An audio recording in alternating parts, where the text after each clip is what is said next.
બાયડ સામાજિક વનીકરણના અધિકારી સામે ગંભીર આક્ષેપ કરવામાં આવે છે। આરએફઓ ફોરેસ્ટર સામે વૃક્ષ છેદન ભ્રષ્ટાચારના ગંભીર આક્ષેપ થયા છે। 4 મહિના અગાઉ ચકચારી વૃક્ષ પ્રકરણ મામલે ખેડૂતોએ કર્યા હતા ધરણા। અરજદારો અને ખેડૂતોએ લેખિત ફરિયાદ કરી હતી। મુખ્યમંત્રીને કરી હતી રજૂઆત। ઉચ્ચ કક્ષાએથી આદેશ થતા સાબરકાંઠા સબ ડીઓએફઓ ઘટના સ્થળે એચ.કે. પંડ્યા દ્વારા ખેડૂતોને સાંભળ્યા બાદ કાર્યવાહી ન થતા અનેક શંકા આક્ષેપિત કર્મચારી કચેરીએ પહોંચી અરજદારોએ તપાસ સામે સવાલ ઉઠાવ્યા છે।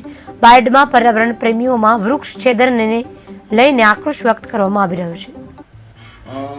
દેવેન્દ્રભાઈ તરસીભાઈ પટેલ અને અન્ય 7 વ્યક્તિઓ દ્વારા કરવામાં આવેલ અરજીના અનુસંધાને તારીખ 4/10/2023 ના રોજ મહેરબાન નાયબ વનસંરક્ષક સાહેબ શ્રી એસ.ડી. પટેલ સાહેબ દ્વારા આ બાબતે નિષ્પક્ષ અને ન્યાયિક તપાસ માટે અમને તપાસ સોંપેલ, જે બાબતે હાલ તપાસ ચાલી રહેલ છે અને આ સમગ્ર તપાસ પૂર્ણ કરીને આ તપાસનો ન્યાયિક તપાસ કરી અને તેનો અહેવાલ ઉપલી કક્ષાએ સાદર કરવામાં આવેલ, પરંતુ ઉપલી કક્ષાએથી જે 7 દેવેન્દ્રભાઈ તરસીભાઈ પટેલ અને અન્ય 7 અરજદારો છે તેમના જવાબ લેવા બાબતે જણાવતા આ બાબતે દેવેન્દ્રભાઈ તરસીભાઈ પટેલ અને અન્ય 7 વ્યક્તિઓની ટેલિફોનિક સૂચનાથી લગભગ 5-7 દિવસ પહેલા રૂબરૂ બાયડ રેન્જ કચેરી આવી અને અરજી બાબતે તેમનો જવાબ લખાવવાનું જણાવેલ, પરંતુ કોઈ સામાજિક અથવા કોઈ તેમના સામાજિક કારણસર તેઓ હાજર ન રહેતા તેઓને